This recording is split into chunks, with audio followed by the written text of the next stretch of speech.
So good evening, everyone. This is Stephen Green. I am president of the China Lake Association, and I welcome everyone to this webinar on the China Lake 10-year watershed-based management plan. This is an update on what has transpired over the last couple of years and to give you some further information and overview about the ongoing study and the measures needed to minimize runoff into the lake from stormwater, as well as to address internal phosphorus loading from lake sediments in the waterbed, and to prevent annual algae blooms in the lake.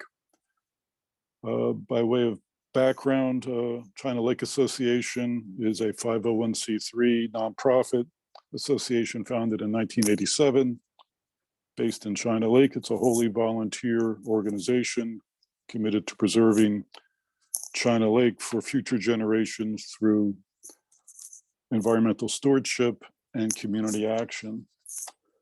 Joining me tonight will be two additional panelists. I will serve as moderator. Jen Jesperson of Ecological Instincts will be presenting along with Amanda Pratt from the Maine Department of Environmental Protection, who will be taking questions later on during the course of the presentation. I should tell you that it will be helpful if everyone is on mute and off video. We'll have additional rules regarding tonight's webinar in a few moments.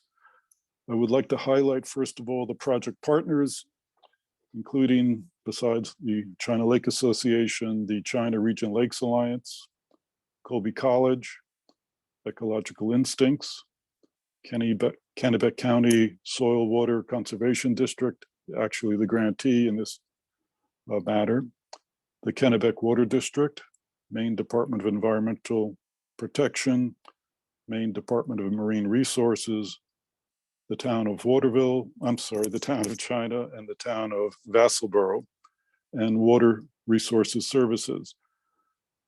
Funding for the project in part was provided by the United States Environmental Protection Agency under Section 319 of the Clean Water Act.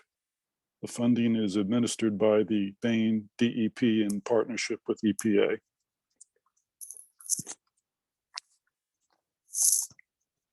So the goals for tonight's presentation are to report to you the results of the 2-year planning project, to present a draft management plan recommendations, and to get your feedback in order to evaluate those recommendations in future public discussions. So what are we trying to accomplish? Well, in a nutshell, to restore water quality in China Lake, to end recurring nuisance algae blooms. And why is this important? Well, we all know that China Lake is the drinking water supply for 22,000 people. China Lake is the heartbeat of the community in the region. It is an economic engine. It serves as a large part of the tax base. It is home to people and wildlife in our community, and it is a center for recreation. So here are the housekeeping rules for tonight. Attendees are on mute with no video. Please use the chat function for general information to share with the whole group. Use Q&A for questions for our speakers. They will be addressed at the end of tonight's presentation. We will be conducting poll questions. Responses to the questions are anonymous, and responses will be used as formal input for the watershed plan.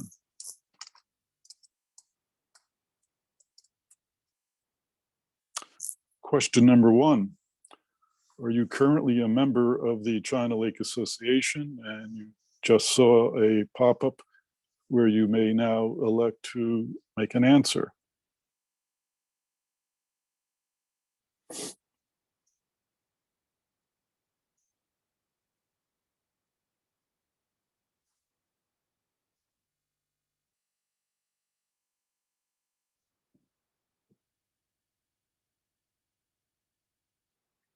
We're going to tally the results.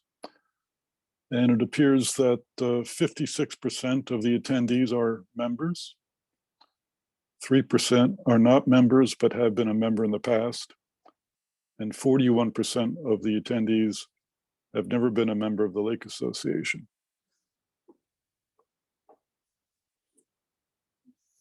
Question number 2, what is your connection to China Lake? And I ask you to select all that apply.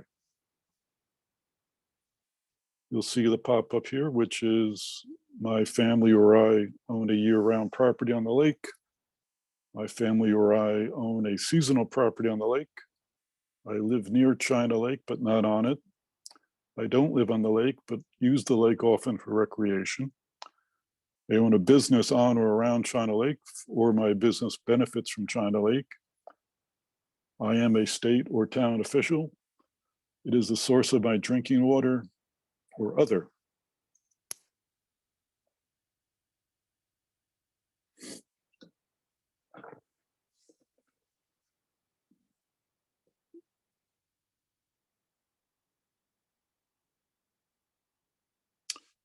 And the responses are as follows. 41% of the attendees indicate they own a year-round property on the lake. 19% own a seasonal property. 31% live near China Lake, but not on it. 9% don't live on the lake, but use the lake often for recreation. 6% own a business on or around China Lake, or the business benefits from China Lake. 90% of our attendees are state or town officials. 9% indicate they use China Lake drinking water, and then there are 90% indicating other.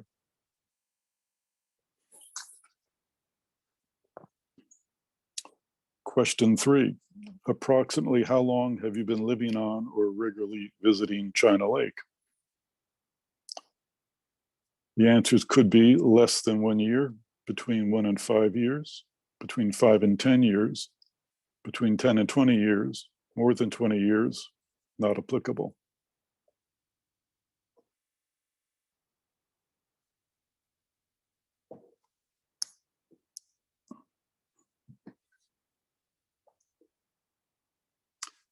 The answers indicate that 0% are less than 1 year, 10% between 1 and 5 years, 6% between 5 and 10 years, 13% between 10 and 20 years, 55% for more than 20 years, and 16% not applicable.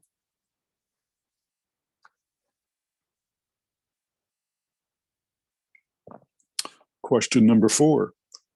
What is your overall impression of the recent water quality on China Lake?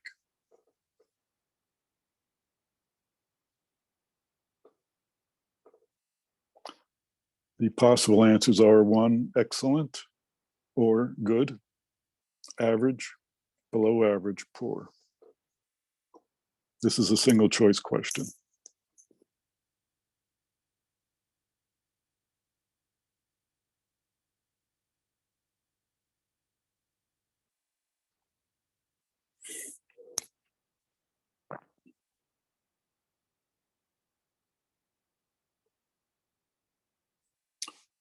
The responses indicate that 3% of the 31 attendees are voting people say excellent, 26% indicate good, 48% average, 13% below average, 10% poor.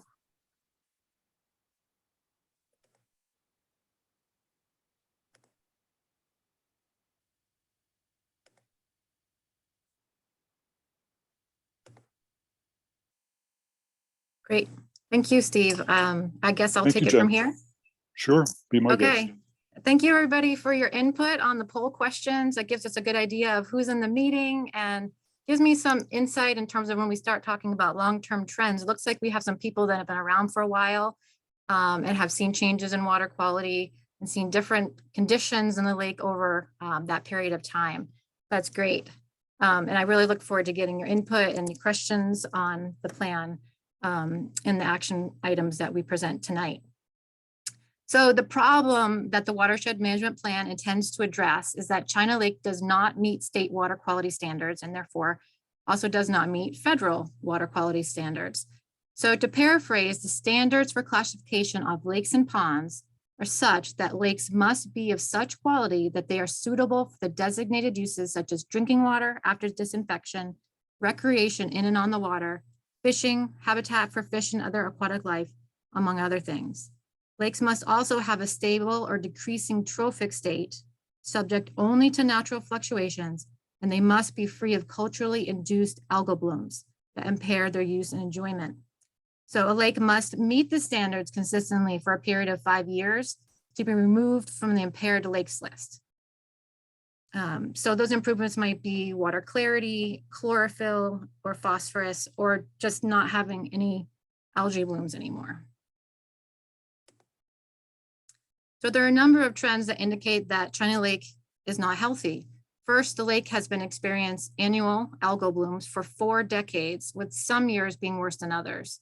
Algal blooms come in all shapes and sizes, as you've probably seen living on the lake, and they may show up only at the deepest area of the lake. They might show up in a shallow cove, and sometimes the entire lake might turn green. Secondly, when water clarity readings are less than 2 meters, which is about 6 feet, DEP considers the lake to be experiencing an algal bloom. In China Lake, minimum water clarity readings have reached 2 meters or less in 32 of the last 38 years of data collection. That means there's a greater than 80% chance that the lake will be have water clarity below 2 meters and possibly having an algal bloom. Third, low levels of dissolved oxygen in the lake impact habitat for fish and other aquatic life and cause a chemical reaction at the bottom of the lake that results in the release of nutrients, namely phosphorus, which we'll talk a lot about tonight, and from the lake sediments. And these nutrients provide food for algae from early summer through the fall every year in China Lake. And the more food available, the more algae there will be. China is one of 21 impaired lakes in the state of the 6,000 great ponds that we have statewide. So great ponds are lakes that are greater than 10 acres in size. And when a lake is added to the 303D list, that means that it's impaired, it's not meeting water quality standards. And the main, US Environmental Protection Agency requires that states develop what's called the total maximum daily load report. So how much phosphorus can the lake handle before you start seeing algae blooms? And what are the things, how much phosphorus do you need to reduce in order to restore water quality? So following the total maximum daily load report is the development of a watershed-based management plan that develops actions to meet the water quality goal that was set in the TMDL. So China Lake was added to the 303D list in 1998. The TMDL was completed in 2001, which set a water quality goal of 15 parts per billion of phosphorus in the lake. And then in 2008, the last watershed-based management plan was developed. And our job over the last 2 years was to update the watershed management plan that was now out of date. So there's several reasons why we needed to update the watershed plan. Well, first and foremost, China Lake is still considered impaired with the listing reason of primary contact recreation. So that's like swimming, tubing, wading, jet skis, any activities that increase your risk of ingestion of water, and is also listed for occasional nuisance algal blooms. This update is essential for understanding current sources of pollution and developing science-based management strategies to address them. The 2008 watershed plan utilized information from the 2001 TMDL. So that data is now over 20 years old, and they set an interim goal that was not made to reach the water quality target that was set in the TMDL. And four, an update is needed every 10 years in order for local organizations to be eligible to receive state and federal watershed restoration grants. So the hope is that once this management plan is complete and signed off by DEP and EPA, this, well, actually later this month, then this spring, the local organizations will be able to apply for grants to do watershed restoration work and begin implementing the plan. So watershed planning is not a one-shot deal. As you can see, we're in the second phase of 10 years of doing this work, and it's hard work. The current plan took 2 years to prepare, and it's going to take 10 more years plus of hard work to restore water quality. So number one in the watershed planning cycle is to build public support. The 10-year plan will require public precipitation and stakeholder buy-in to be successful, so that we hope that by attending this meeting tonight, you can learn something new about China Lake that maybe you didn't know, and become part of the solution for improving water quality if you're not doing something already. The planning process requires understanding the current issues that are resulting in the ongoing impairment, setting an updated water quality goal, and developing solutions to achieve the goal and executing the plan. So this cycles, let's check and see how we did. Oh, that didn't work out so good. Let's do this. Let's make sure these plans stay fluid and that the local partners can do what they need to do to reach the goals. So major components of the plan. Amanda tonight will be talking about the results of the watershed survey that some of you may have gotten a letter about or participated in as a volunteer. We did the survey to assess the sources of stormwater runoff from the watershed. We did more intensive water quality monitoring was conducted by the Kennebec Water District to better understand the extent of phosphorus release from the lake sediments. A sediment sampling and analysis was conducted by Maine DEP with help from Kennebec Water District and analysis by Colby College. Water quality analysis was conducted to look at both long and short-term trends. So 50 years being long-term and last 10 years being the short-term trends. We did a land cover update to help inform the watershed model and to help with updating the water quality goal. And then internal loading analysis was completed by Ken Wagner of Water Resource Services, the water resource professional specializing in the management of internal loading in lakes throughout New England and elsewhere. And Ken, hi, I call out to you. I saw that you're on the call, so thanks for attending. And lastly, an action plan was developed based on the outcomes of all of these different projects components. And the whole project was guided by a steering committee. Many of those steering committee members you saw at the beginning, Steve showed you a slide with the list of all the partners. And then we also had a scientific technical advisory committee that met 3 times over the 2-year period to review the science and the recommendations that are going into the management plan.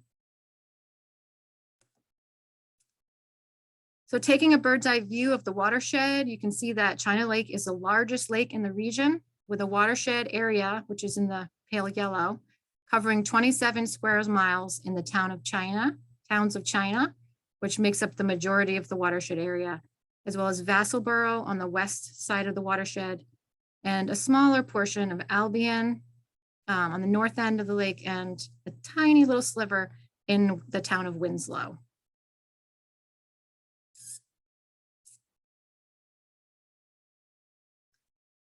China Lake is considered a dual basin lake, which means that while the 2 basins are connected, their shape, depth, and orientation results in each water body functioning as its own lake.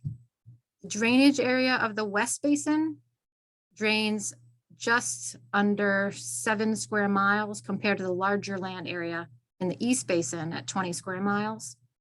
And then the surface area of the lake covers just under 4,000 acres or approximately 6 square miles, with the East Basin coming in at 339 acres, bigger than the West Basin. So some of these numbers might look new to you guys, especially when I start talking about depths, when you've been living on China for a while. A lot of this information is based on the updated bathymetric map that was prepared for the project. So in terms of the watershed, we have lots of tributaries and numerous wetlands, which are represented by these cross-hatched kind of blue areas. And wetlands provide habitat for wildlife and help filter sediments and nutrients that make their way to the lake. In terms of water flow, water flows from the north end of the East Basin to the south through the Narrows. Let's see if I can get my pointer going here. Here we go. Can you guys see my pointer? There we go.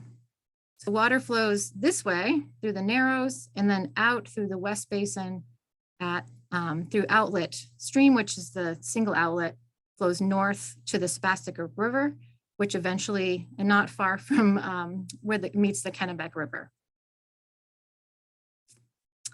The flushing rate, which is the rate at which the entire volume of the water in the lake is replaced, is considered a little bit low or below average compared to what we see in lakes across the state, which statewide are about 1 to 1.5 flushes per year, which means that for China Lake, that any pollutants that get into the lake take a little longer than the average main lake to get out. The flushing rate in the West Basin is slightly lower than in the East Basin.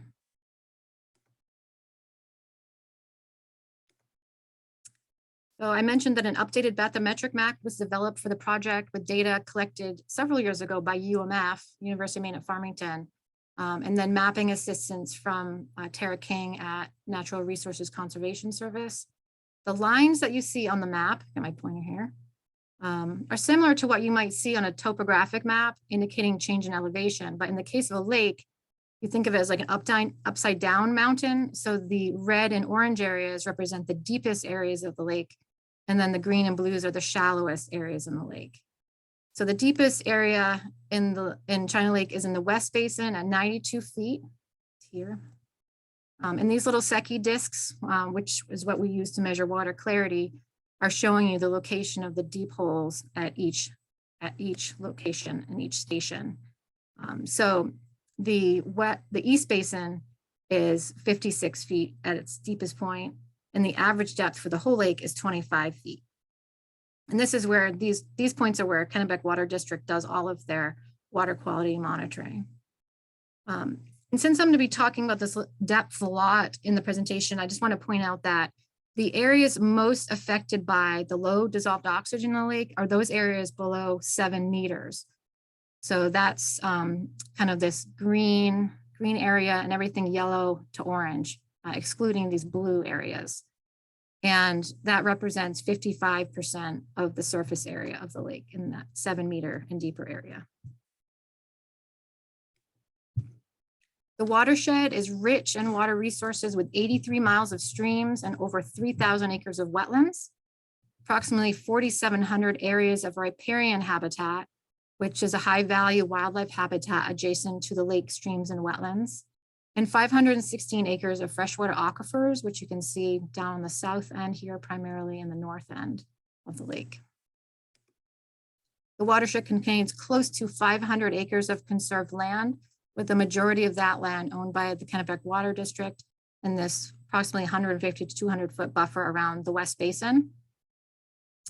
And then there's some other conservation areas here on the south end and an easement held by the Farmland Trust on the north end. Beginning with habitat, it's a state's program, shows us on this map that the large undeveloped habitat blocks, which are represented by these green areas with trees in them. There's a lot of these areas that are still undeveloped in the watershed. These provide places for wildlife to be able to connect to different types of habitats. And the other thing I'll point out here is the large area of deer wintering habitat. There's also just under 2,000 acres of inland wading bird and waterfowl habitat, which is these cross-hatched red marks. And there's several species of endangered species or species of special concerns located on the north end of the watershed, largely associated with these wading bird habitat areas. The predominant land cover in the watershed is forest land, shown in green. The various shades of green represent the different forest types: forest, deciduous, evergreen, or mixed forest. And a small percentage of these forests, about 2% of the forests, have been harvested recently within the last 5 to 10 years, represented by these light green areas that you see on the map. And not surprisingly, based on what I just showed you, wetlands make up a fair share of the watershed at 19% of the land area, followed by 12% of land in agriculture. This includes row crops, pasture, and hayland, dairy farms, and small hobby farms. Agriculture shows on the map as orange or light orange areas. A recent review of agricultural land in the watershed indicates that approximately half of the farmland in the watershed is part of the USDA and RCS conservation programs to prevent runoff and stabilize soil on farmland. So that's awesome work. And a lot of money has been spent in the watershed, like 1.7 million in the last 10 years to address runoff from agriculture in the watershed. Development is shown in red, and you can see that it's really concentrated along the roadways and along the shoreline of the East Basin. This is primarily residential development, but there's also commercial development. And then you can also see the black areas are the roads. And while roads make up a small percentage of the land area, these roads do service this developed land. Lakes respond to changes in their watershed and therefore a reflection of the watershed. So undeveloped or sparsely developed lake watersheds with intact forests, clear cold water streams, and abundant fish are more likely to have lakes with clear cold water and abundant fish. And the more we change our watershed without considering downstream impacts, the more we change the quality of the water. So lakes with watersheds that have been impacted by development are more likely to have water quality that has also been impacted. The biggest concern with watershed development is stormwater runoff. When it rains, water washes across the landscape, picking up pollutants in its path and carrying soil or dirt, some people like to call it, and carrying it into the lake. The problem with soil or dirt is that it contains phosphorus and it carries it to the nearest stream or lake and is bad for lakes, as phosphorus is food for algae. So the most densely developed areas around the lake are most likely to contribute most to the problem. So I'll be talking about phosphorus a whole lot in this presentation. And so I'm gonna tell you a little bit more about it now. It's a naturally occurring element. It's in everything. It's in the air, it's in our bodies, it's in our food, it's in the soil, it's in septic system leachate, it's in fertilizer, it's plant food. It makes things grow, including algae. It's in the sediment at the bottom of the lake. And in the majority of lake watersheds, soil erosion is the greatest contributor to excess phosphorus in lakes. So lakes are considered phosphorus limited, meaning they don't need much phosphorus to be productive, which also means that too much phosphorus can lead to an increase in algal production. So algae being the primary producers in freshwater lakes, they're at the bottom of the food chain. And when there's too much, you end up with water that is less clear. You end up with depletion of available oxygen in the lake as the algae die and decompose. And the loss of oxygen at the bottom of the lake causes a chemical reaction, which releases phosphorus in the bottom sediments, which we refer to as the internal load, which also contributes to algal blooms. So now not only do you have phosphorus coming in from the watershed, from those external sources, you now also have phosphorus coming in from the bottom sediments. It's kind of a double whammy. So China Lake is not unlike other lakes across the state that experience internal loading. Three primary factors include centuries of nutrient-rich watershed runoff that was deposited in the sediments at the bottom of China Lake, low or no oxygen at the bottom of the lake from summer through fall, and phosphorus that is bound to iron in the sediments that get released into the water column, becoming available to algae. Statewide, lakes that contain sediments with an abundance of iron have a greater potential of releasing phosphorus compared to lakes that contain sediments with more aluminum. So once internal loading starts happening in a lake, it's very difficult to reverse. The other major source of phosphorus in China Lake is the external or watershed load. Two sources, aside from the watershed runoff and internal loading, are atmospheric deposition and wildlife, which we have little or no control over. And there are no direct discharges in China Lake. Groundwater inputs are related to subsurface wastewater. Think shoreline septic systems. Mostly we'll be concerned about that on the East Basin, shoreline of the East Basin, where all the development occurs. So lakes occur on a spectrum from very clear, clean lakes. We have on the left, this is a Jordan Pond from Acadia National Park, to polluted lakes that are high in nutrients, very productive. By productive, I mean they grow things such as algae and plants. And we also see a shift on that spectrum from cold water fish to a warm water fishery. Concentrations of phosphorus in the water greater than 10 parts per billion, so just 10 parts per billion, increase the probability of algal blooms in lakes. This does not mean a full bloom will occur, but it might result in localized blooms along the shoreline or other areas, mostly in coves or other shoreline areas. China Lake's 10-year average in-lake phosphorus concentration is 17 parts per billion in both basins. And it has been slightly lower in the last few years, around 13 to 15 parts per billion. The goal of this watershed management plan is to move this arrow, the 17 parts per billion, down the scale so we get closer to this number over here, or having a lower probability of having algae blooms in the lake.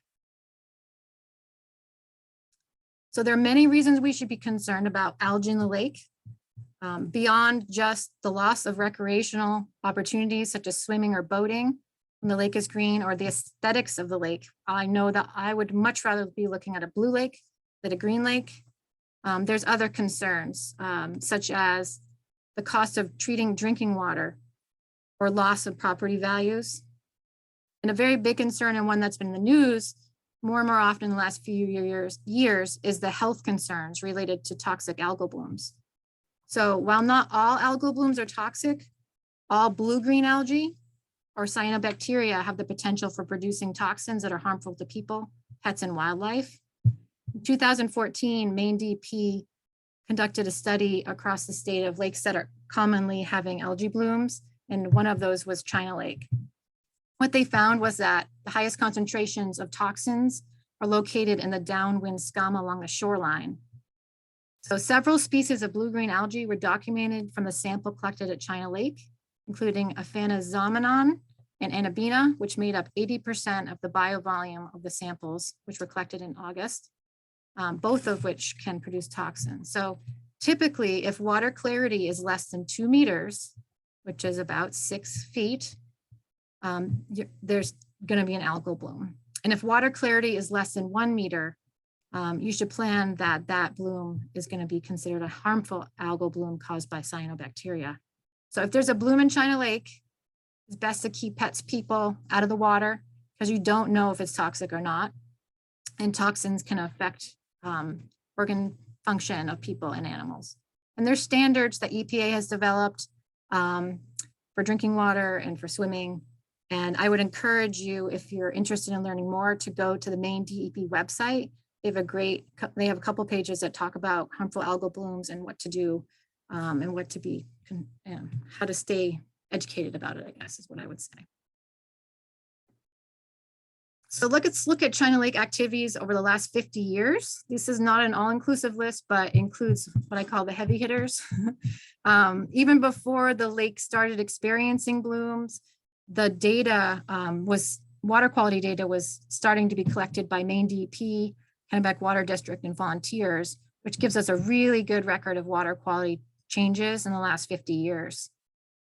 Because of its long history of experienced blooms beginning in 1983, China Lake has been studied fairly intensively by several different entities over the years. And I've already touched on the TMDL and the 2008 watershed plan. And after that, there was or somewhere between there was a study conducted by Colby College where they did some an analysis of the watershed and the lake, and as well as some stream testing. And then in 2012, there was a feasibility and internal phosphorus reduction study conducted by Kleinschmidt, which led to the revised drawdown that was put in place in 2014. The drawdown was designed to increase the volume of surface water with high levels of phosphorus to get out of the lake in the fall. And the study also looked at the feasibility of what we call hypolimnetic withdrawal, or removing deep water phosphorus from the bottom of the lake. That was not deemed a feasible option, and they recommended an alum treatment in the East Basin as part of that study. In 2016, a road and culvert study was completed, and that brings us to 2020, where we're updating the watershed management plan. So two important documents, the 2001 TMDL and the 2012 Kleinschmidt study, came to similar conclusions. Low levels of dissolved oxygen in the lake result in the release of phosphorus from the sediments. The increase in phosphorus provides food for algae and results in algal blooms annually, and that internal loading is a major driver of poor water quality in China Lake.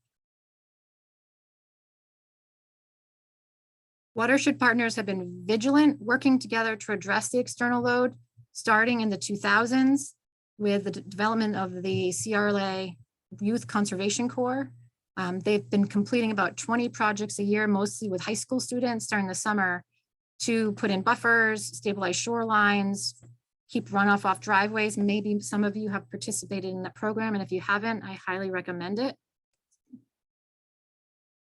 In addition, between 2006 and 2008, there was a phase 1 319 grant that addressed runoff from roads and residential properties, led by the Kennebec Soil and Water Conservation District. And then from 2007 to present, the Natural Resource Conservation Service, I mentioned the agricultural practices that were put in, a total of 860 conservation practices installed during that time period. Pretty impressive. $1.75 million in federal funds into the watershed. And then beginning in 2009 to present is the CRLA's Lake Smart program, which has resulted in over 250 visits to property owners in the watershed and 35 Lake Smart awards to landowners that are taking actions to make their properties more lake friendly. 2014 was the drawdown. And then we had more recently some road rehabilitation projects through several grants that have done a lot of work to fix some of the fire roads, including Fire Road 13, 35, and others. So all of these actions are necessary to prevent more phosphorus from getting into China Lake, and are expected to continue in the future. So just to make sure that you guys are all still awake, I'm going to ask you another question. Question is, during your time on the lake, have you been concerned about any of the following?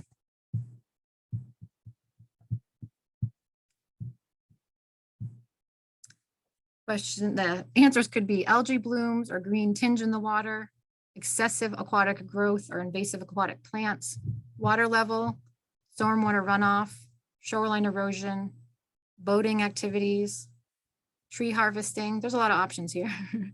Gravel road conditions, and drinking water quality.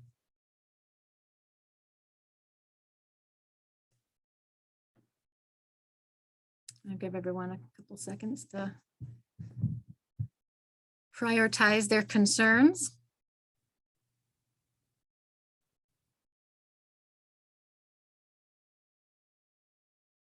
All right, last minute takers. All right, let me share the results with you guys. Looks like 84%, the majority of people are concerned about algae blooms and the green tinge in the water, followed by excessive aquatic plant growth, invasive aquatic plants, stormwater runoff into the lake, and gravel road conditions kind of hit the top of the mark there. Thank you.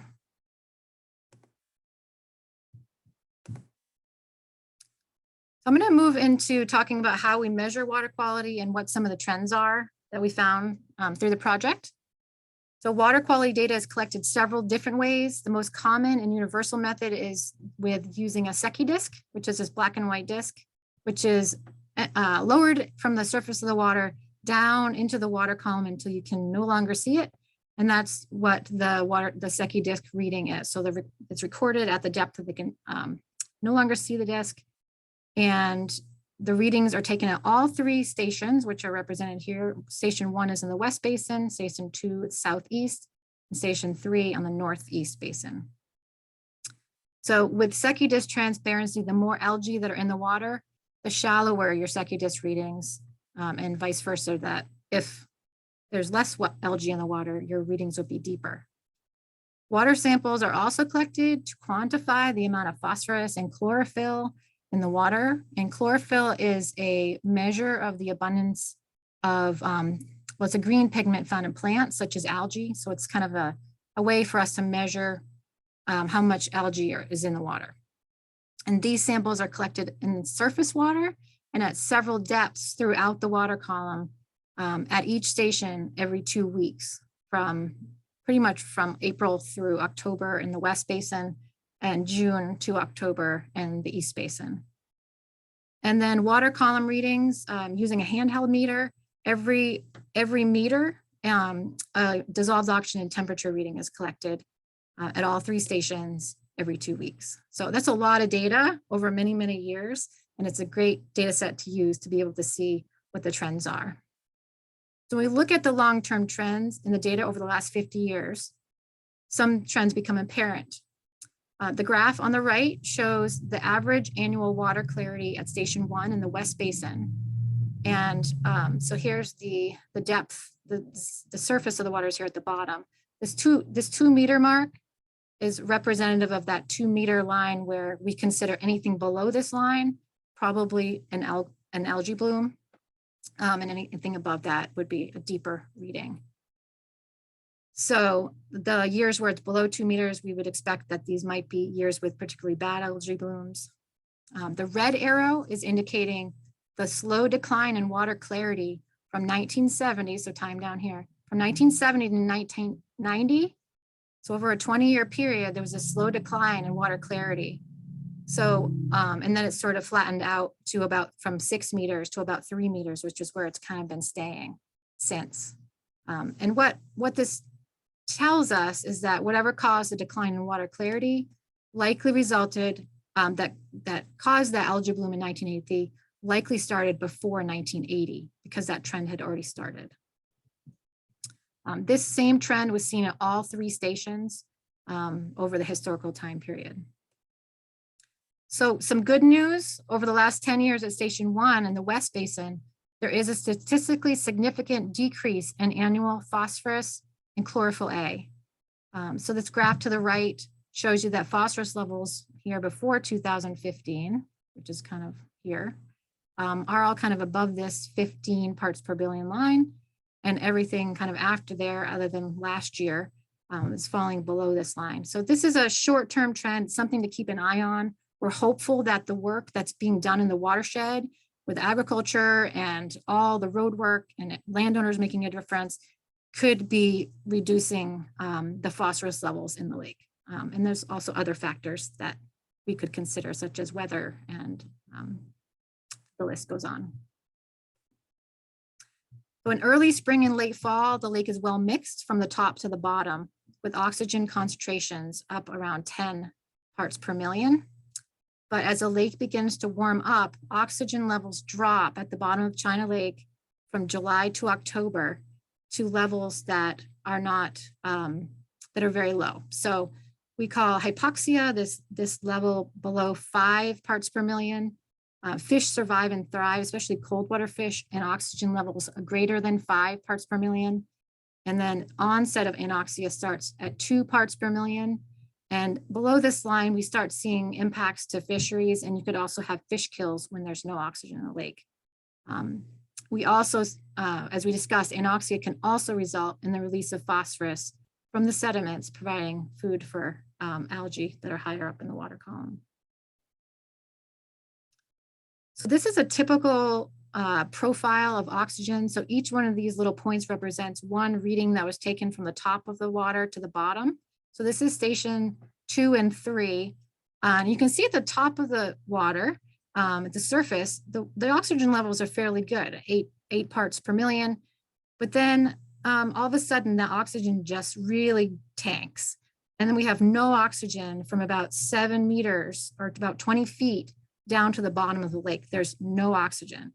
And this starts happening in July in the East Basin and early August in the West Basin.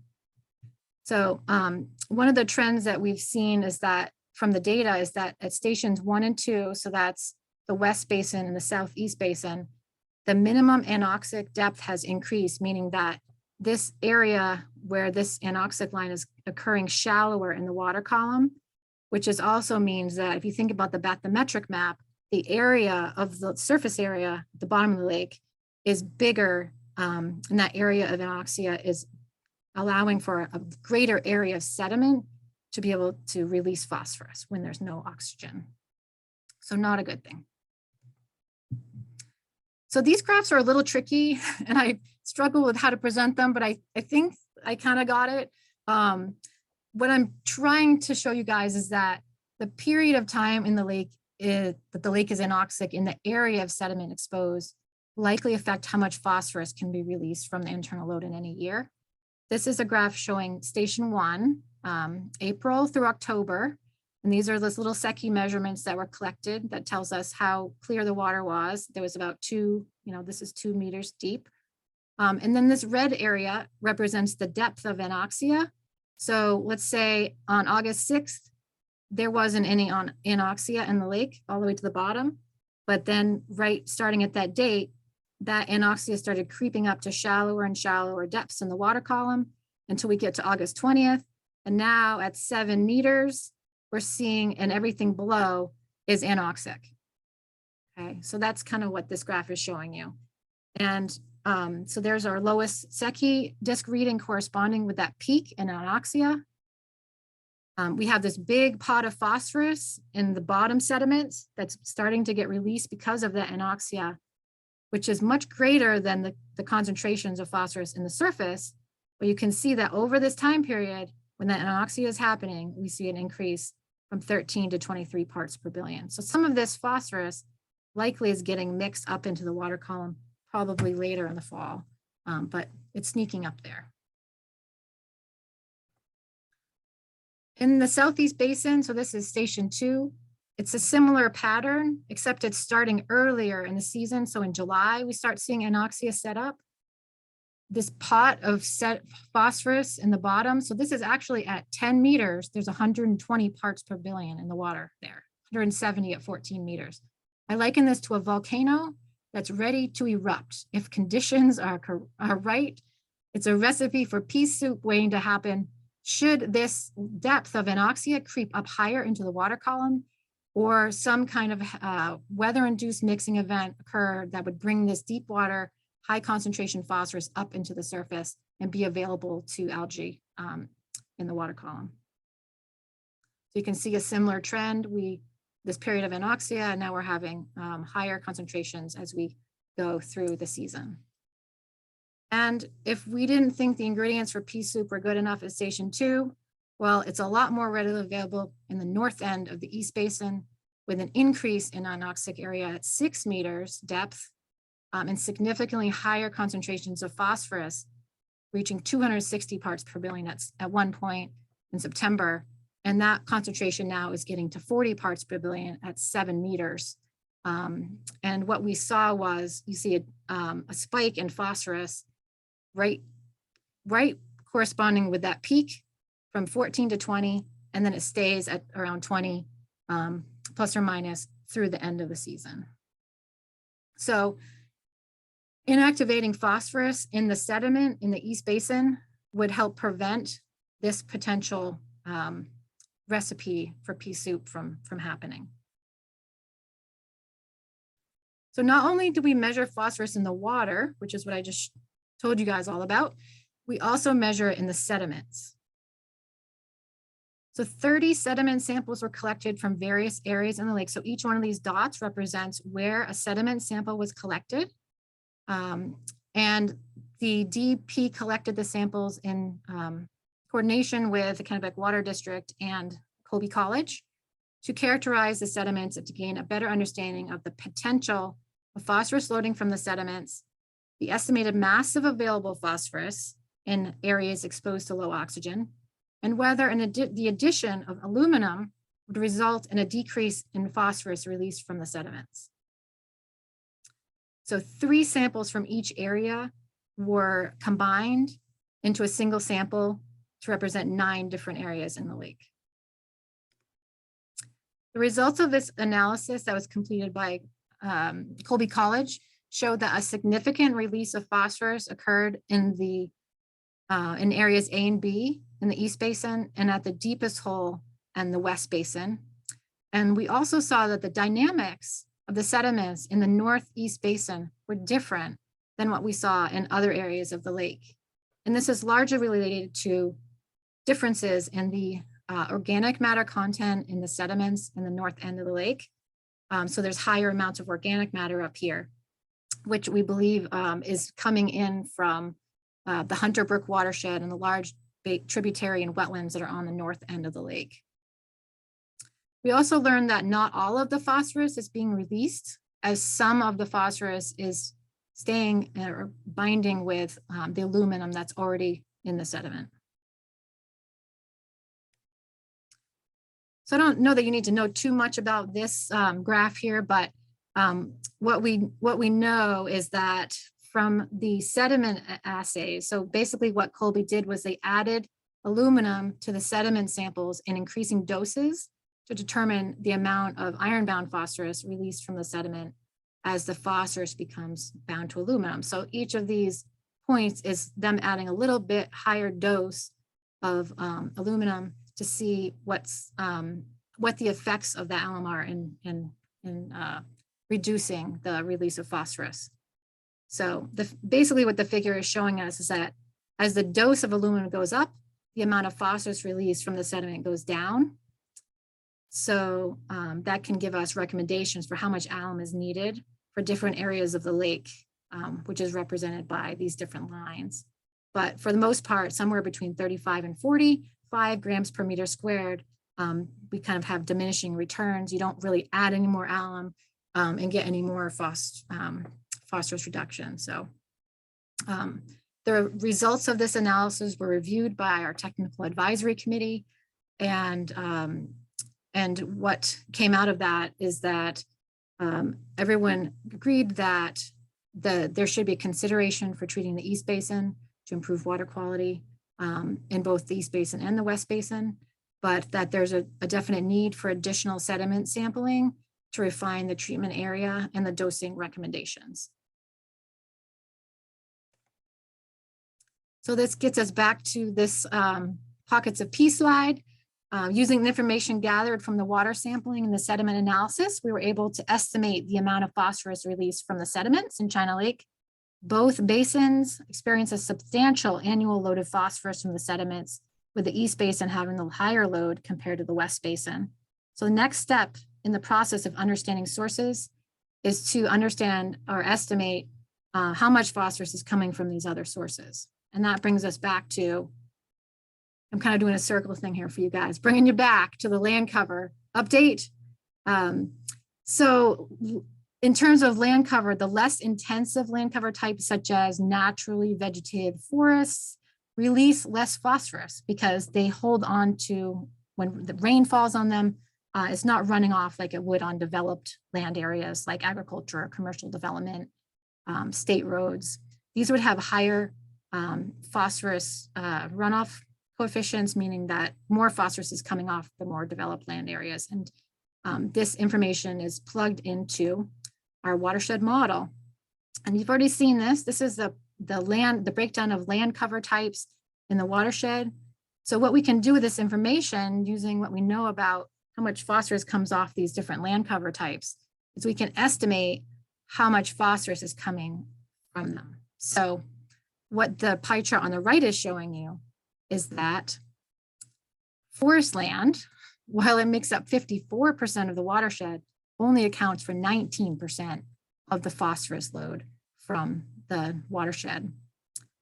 Compared to, if you look at development is only about 13% of the watershed if you combine the roads and developed areas, but it accounts for 32% of the phosphorus from the watershed. Similarly, agricultural land, which is the yellow here, 12% of the watershed, but 38% is estimated for the total phosphorus load from that land use type. So the land cover is a major input to the watershed model that's used to estimate the other pockets of P, like the external loading that contribute to China Lake. And then for modeling purposes, the watershed was divided into 10 subbasins, which are represented by these 10 different colored drainage areas. So there are 5 drainage areas in the West Basin and 5 in the East Basin. And you can see Ward Brook is the only named tributary in the West Basin. And then this red area represents the direct drainage. So anything that lands here goes directly into China Lake. Similarly, this dark blue is the direct drainage of the East Basin. And then from south to north, we have Jones Brook, Starkey Brook, and we have Hunter Brook, and then Muldoon Stream are the tributaries that flow into the East Basin of China Lake.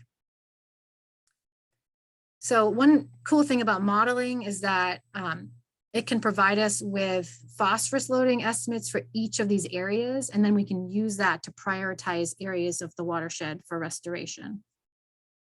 I'm not going to be presenting that tonight, but it will be in the watershed plan, so if you're interested. So what does the model tell us? It tells us that the dominant source of phosphorus in the East Basin is the internal load, which is this red area here at 45% of the total load, or 729 kilograms per year, followed by the watershed load at 41% of the total load, or 664 kilograms per year. Septic systems account for about 7% of the load in the East Basin, about at 112 kilograms of phosphorus per year. Similarly, the phosphorus load in the West Basin has a high percentage of loading from internal loading. However, and this is really important, so I want you to pay attention, is that the phosphorus load from the East Basin, so think of all this land area draining in through this little area right here, is actually 35% of the total phosphorus load in the West Basin. Okay, that's compared to 19% of the load that's coming from its own drainage area. So there's more phosphorus coming from the watershed and the water coming from the East Basin than there is in the watershed of the West Basin itself. That's kind of important because what it's telling us is that there's a real need, it reinforces the need to reduce the phosphorus load in the East Basin as a primary objective for improving water quality in the West Basin, in addition to the East Basin. So a quick recap of sources of phosphorus in China Lake. We have our external load. The big sort of picture things to think about is that the external load in the West Basin is dominated by phosphorus coming from the East Basin. Okay?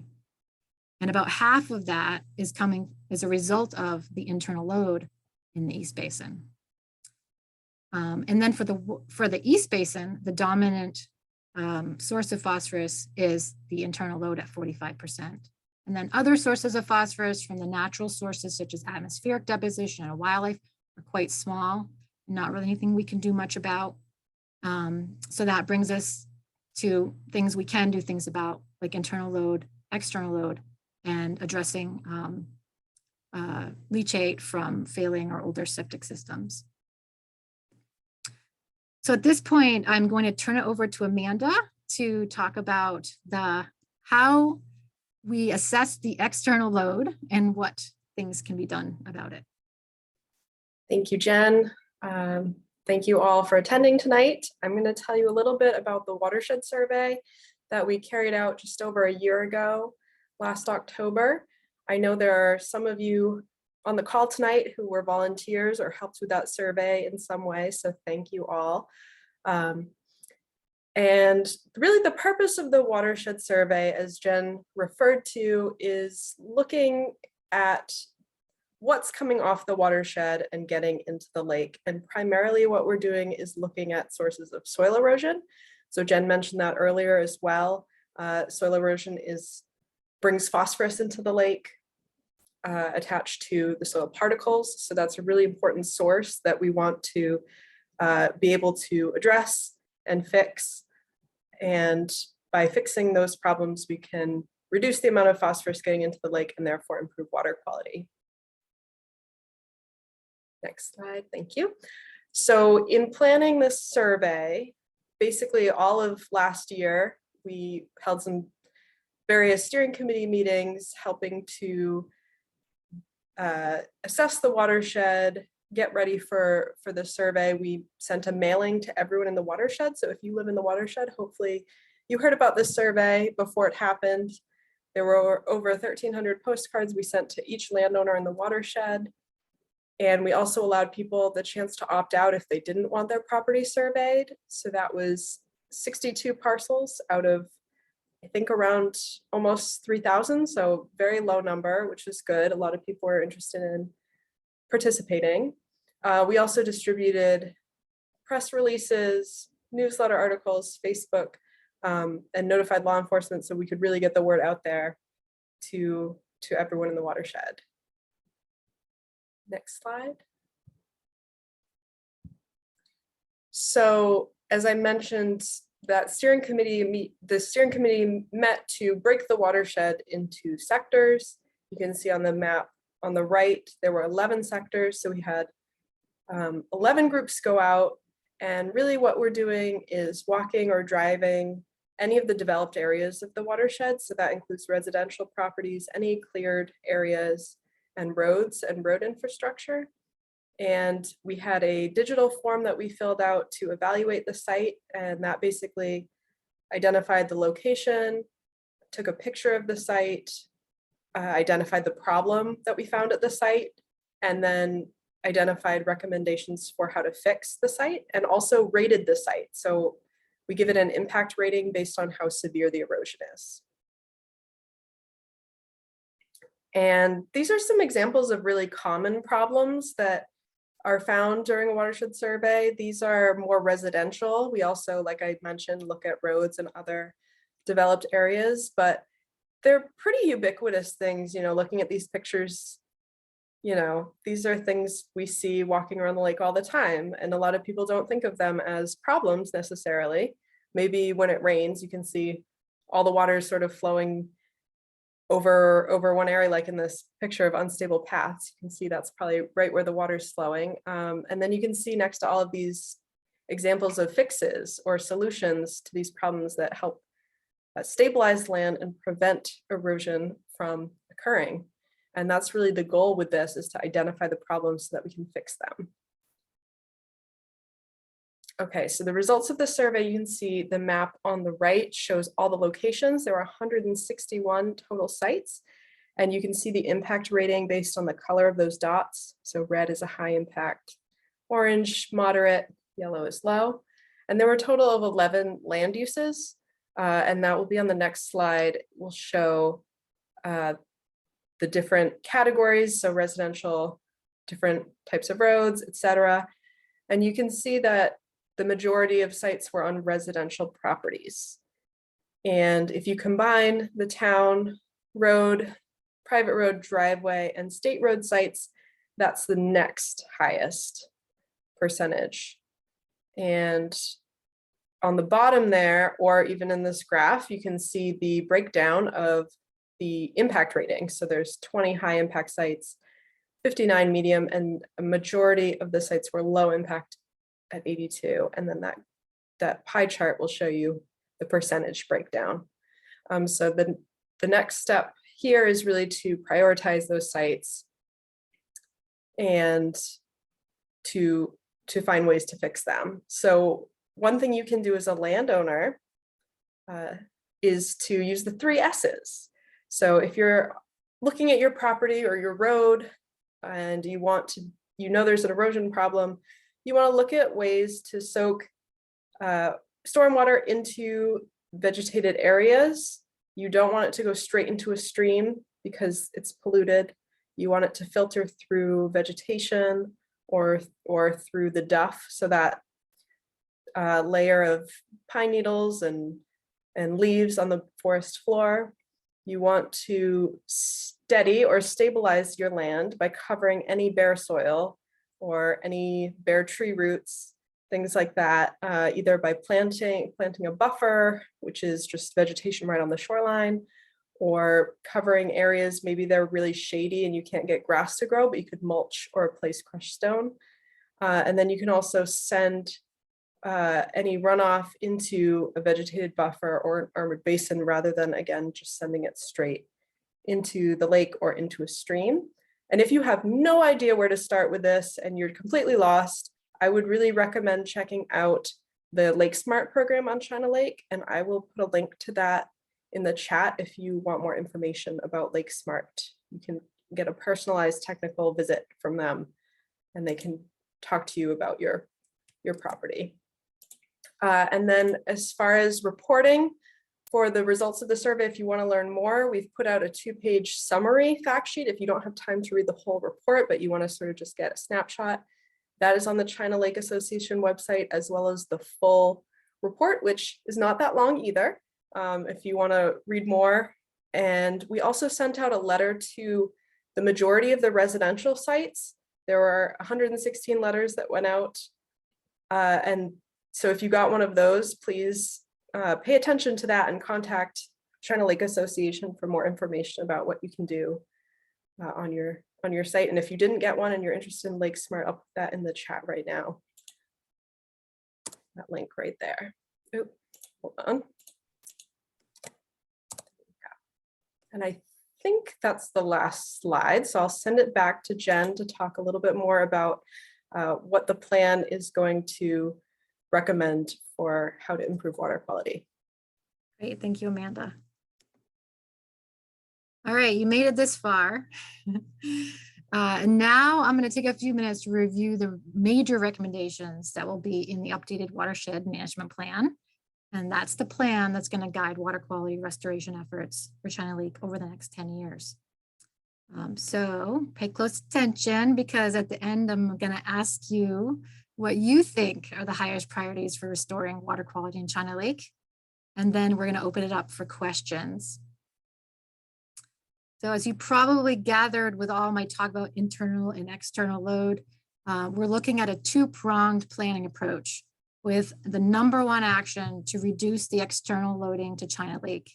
And this includes reducing the phosphorus load from the watershed by 77 kilograms per year by focusing on high and medium impact watershed survey sites, those sites that Amanda just talked about, throughout the watershed, continuing to work with watershed residents and road associations, as well as agricultural landowners to reduce this load of phosphorus. The success of this work depends on landowners doing their part to prevent phosphorus from getting into the lake. The estimated cost is nothing to shake a stick at over $1 million over the course of 10 years. I will reiterate, addressing watershed sources alone is not enough to prevent algal blooms in China Lake. It's just one part of a larger effort to restore water quality. The plan must include actions to address the internal load if you want to be successful. So in combination with watershed restoration, the #2 objective of the plan is to inactivate phosphorus in the sediment.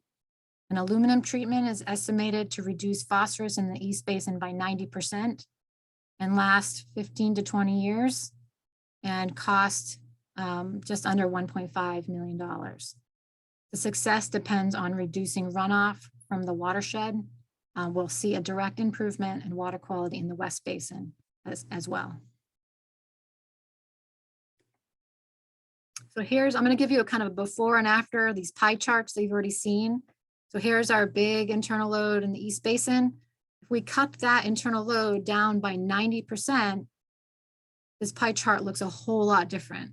We're going from 729, almost 730 kilograms per year phosphorus being released into the lake from the bottom sediments, about 73 kilograms per year. So these sources haven't changed. The watershed load in terms of the amount of phosphorus coming in from the watershed hasn't changed, but the contribution, the percentage of that load now has, because that internal load is a lot smaller. So we expect that by cutting the internal load by 90%, that load's going to be reduced substantially, and we might see a 7.5 part per billion reduction in the in-lake water quality, water concentration of phosphorus in the East Basin. So that would get us down to about a 10.8 part per billion compared to its current numbers, which I shared with you. It would increase water clarity by 1.2 meters. So think about 3 to 3.5 feet. You can see deeper into the lake. It would result in a significant decrease in the bloom probability. The model predicts 28% bloom to 2%. And there would be the direct benefit of improvement in the West Basin by reducing concentration by 2.1 part per billion, or about 229 kilograms per year. This map shows the proposed treatment areas, depths, and doses based on the 2020 sediment sampling. However, as I mentioned, additional sediment testing is needed to refine the final treatment recommendations before an aluminum treatment could be conducted. So what this map is showing you is all of the areas in the lake that are 8 meters or deeper, and then the colors correspond with the dose in those areas. So for example, the dark purple is a higher dose of aluminum compared to yellow, which is the lower dose. So that's just based on the sediment chemistry that we saw from the sediment analysis. And the question of longevity and success rate has come up at several meetings that I've attended over the last 6 months. And I'm sure many of you on this call are wondering the same thing. So I figured, why not just talk about it before we have question and answer. So there have been 7 successful alum treatments in Maine out of 8 attempts. The one treatment that was not successful was in nearby Weber Pond, a couple watersheds over in the 1980s. The consensus from the biologists is that Weber Pond was underdosed. There was 3 other lakes that were treated around the same time. All had success and lasted from 20 to 30 years. So current sediment characterization techniques, such as we use for this project, allows for a higher probability of success compared to what even was done in the 80s.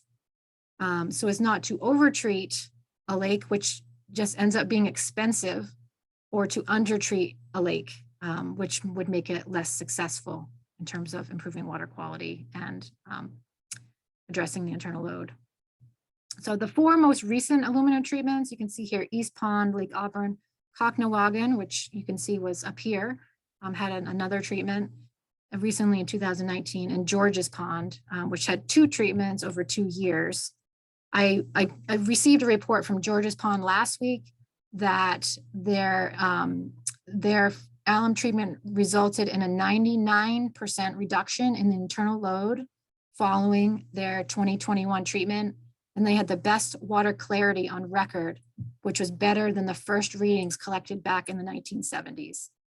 So they're kind of like a pea soup. They went pea soup to very, very clear, very quickly. So overall, our key planning recommendations include doubling down on watershed and erosion control projects, collecting additional sediment data and conducting an alum treatment in the East Basin, continuing with the annual drawdown, and increasing monitoring efforts to include alewife, plankton, and stream data. The 10-year action plan includes 95 individual recommendations within 6 different planning categories. And just to kind of give you a sense of what some of those might look like within those categories, some examples for external watershed load include erosion control and buffers. I say to people, buffers, buffers, buffers. They're the last line of defense for stormwater runoff getting from your property into the lake. So buffers, please. Inactivating phosphorus in the sediments in the East Basin. In terms of preventing new sources of pollution, focus on conserving critical undeveloped land in the watershed that has a high potential for maintaining high quality waters for the drinking water supply, and for protecting the investment that's going into this management plan. Ordinances, a big one is enforcing your existing town ordinances. We could always add more ordinances, but let's just make sure we're doing the ones we have right to start, making sure that shoreline zoning is being followed and that we're not adding new sources of phosphorus to the lake. Public outreach, so increasing public awareness of the water quality issues. and encouraging people to pump their septic systems, have them inspected if they're older. If your septic is older than 1995, it's a really good idea to have your system inspected because that was before the current septic regulations were in place.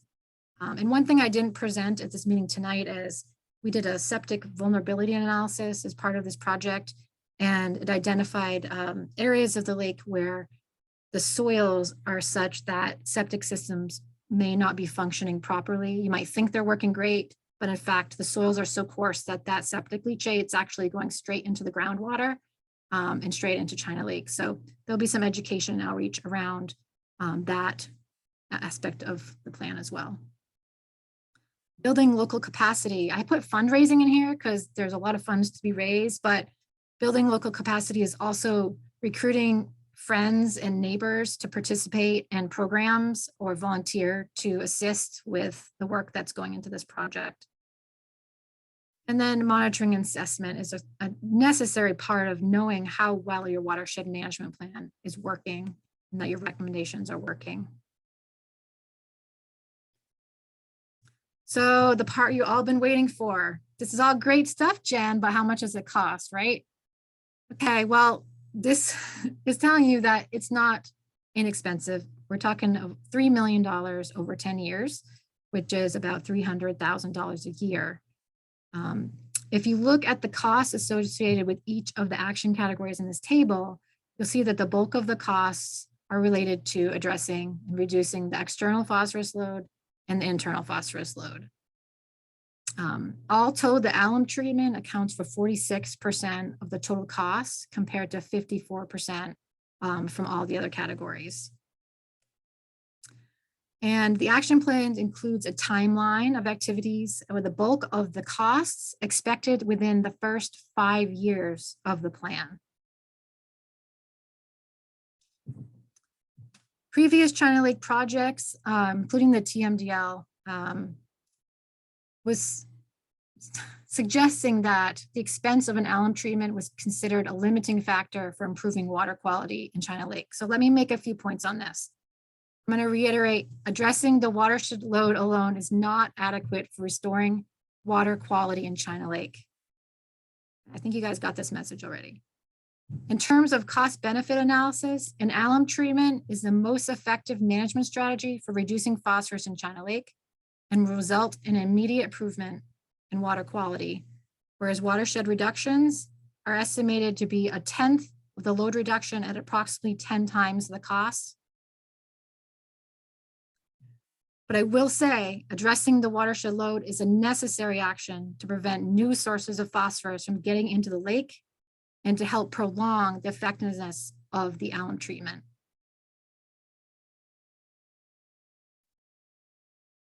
So to be clear, the 10-year budget presented in the previous slide does not reflect the amount of funds that actually need to be raised. Several of the larger tasks, such as addressing agricultural runoff, represented here as $500,000, is coming from other sources such as federal Farm Bill programs. Kennebec Water District, their annual budget for their monitoring, that's about 8% of the total project costs of the 10-year plan. But I will say that grants are going to be important fundraising tools. So for example, East Pond alum treatment received close to $250,000 from the US EPA through their 319 grant program. And these same funds can be used to address watershed survey sites where 50% of the costs are paid for, and then the landowner pays the other 50% of the costs. So some of these costs, when we start adding up how much is a residential property, 35 sites cost, the estimates are based on the total cost, but some of those costs are going to be defrayed by the landowner or by a grant, for example. So I don't want the number to scare you away, but it's definitely still some fundraising that will need to be done. So remember this slide from earlier in the presentation, and I mentioned that phosphorus levels greater than 10 parts per billion increase the probability of algal blooms in lakes. Well, China lakes, as you know, 10-year average is 17 parts per billion in both basins. The TMDL set a water quality goal of less than 15 parts per billion for China Lake.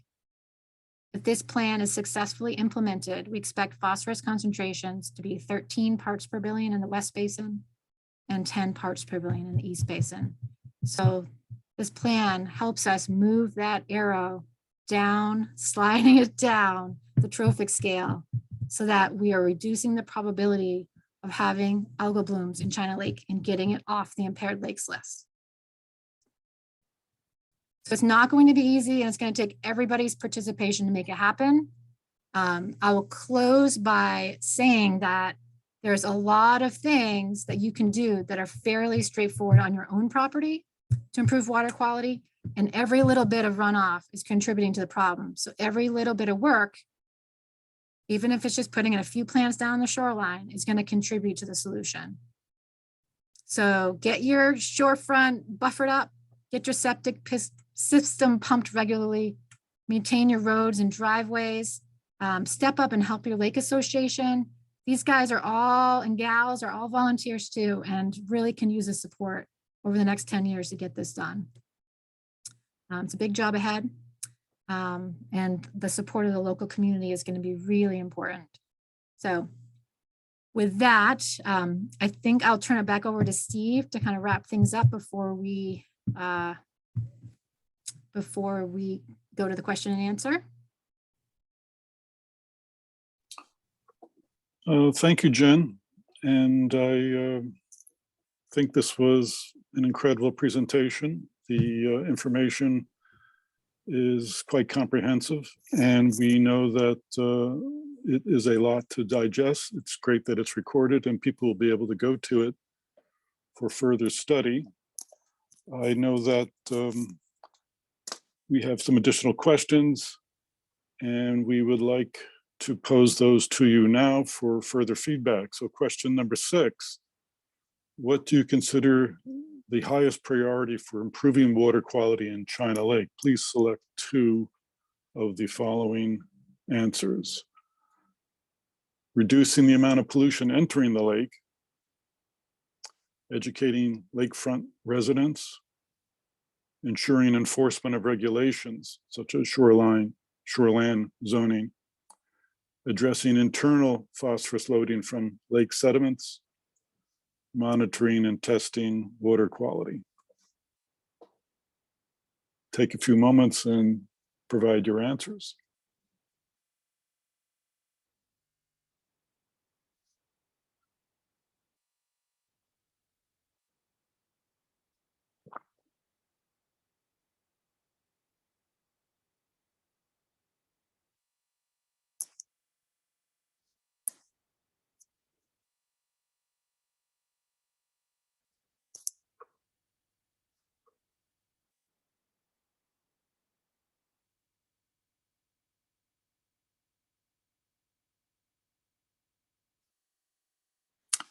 We have answers, and there is a high number of people, 82%, indicating reducing the amount of pollution entering the lake. The next highest category is to address internal phosphorus loading at 68%, followed by educating lakefront residents, 26%, then ensuring enforcement of regulations, 24%, followed by monitoring and testing water quality at 18%. Interesting. Question number 7, what type of volunteer activities would you be willing to do to help with lake improvement projects identified in the watershed plan? And the options are to plant a buffer on the property, get septic systems pumped, contact CRLA, our sister organization, for a free Lake Smart visit, become a Lake Smart volunteer, contribute financially to a future fundraising effort, participate in cost share grants to address erosion on your road or your property, become a courtesy boat inspector during the week or some other service, or finally, I'm not interested in volunteering at this time.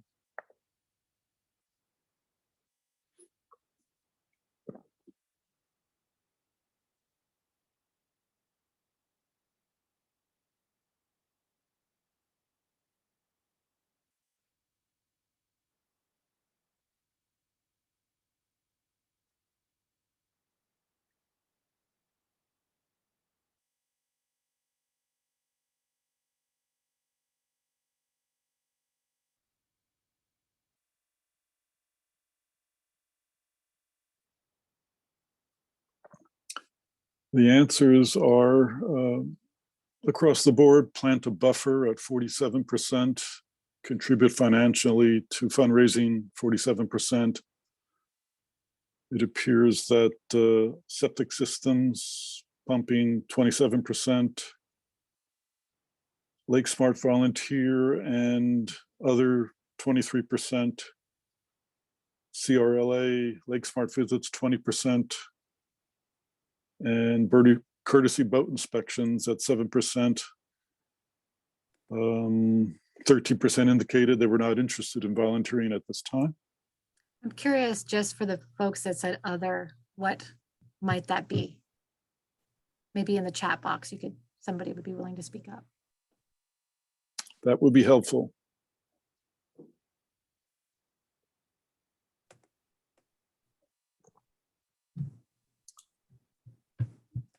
So now we're going to deal with some of your questions, and I believe they have been submitted. And Amanda, I believe, will take over at this juncture. Sure, yeah. And if anyone has any additional questions that you want to ask, please use the Q&A button at the bottom of your screen to type in a question and we will get to it. We are going to, we have quite a few questions, really good questions that have come in. So I'll just read those out and we're going to go till 8 o'clock. So if we have any questions that haven't been answered by then, we're going to send out all the answers to you afterward by the email that you used to register for the event. So the first question that we have is, how might more data, say collected via citizen science, be helpful in understanding and eventually addressing the issues facing the China Lake watershed? So I can say there are a few citizen science volunteers. So the Lake Stewards of Maine, which is formerly the Volunteer Lake Monitoring Program, helps to certify people for water quality monitoring. And I don't know if Steve, you have anything to say about the particular programs that CLA might have for volunteer water quality monitoring. I do. The programs that historically were conducted by CLA are now transferred and conducted by the China Region Lakes Alliance under the direction of Scott Peers, former president of CLA. So all those programs are still functioning, and Scott, now as executive director of CRLA, intends to move those forward. So they are still active, and I believe as we gradually move away from the COVID crisis, they'll become more active in the future. Yeah, so I think to answer the question, yes, more data is helpful. The more water quality data we have, the easier it is to see the trends and sort of what's happening. So if you are interested in that, contact CRLA. The next question is, would oxygenation of the lake reduce internal phosphorus loading in the lake as it does in the Androscoggin River? Is it feasible? I'll send that one to Jen. Okay, yeah. So I know I just added Ken as someone that could speak up, Ken. So feel free to speak up because Ken did a lot of work on the feasibility side of the internal loading. But from Ken's report, I pulled this information here on the screen: hypolimnetic oxygenation. It could increase oxygen in deep water, limit the release of phosphorus from the sediment. We'd expect a 75% reduction, and enhance habitat for cold water fish. So there's some benefits to oxygenation. However, the estimated cost of the infrastructure that goes into putting oxygen into the lake would be around $4 million, with annual operation costs of about $450,000. This is Ken. Can you hear me okay? Yeah. Yes. Okay. Yeah. And Jen's got it right. The thing is, it's not a bad idea at all. If money and permits were no object, oxygenating this lake would be a very good thing to do. The problem is, aside from just the cost, which you were just told, it's a bit of a permitting nightmare because you're putting a lot of structures in the lake.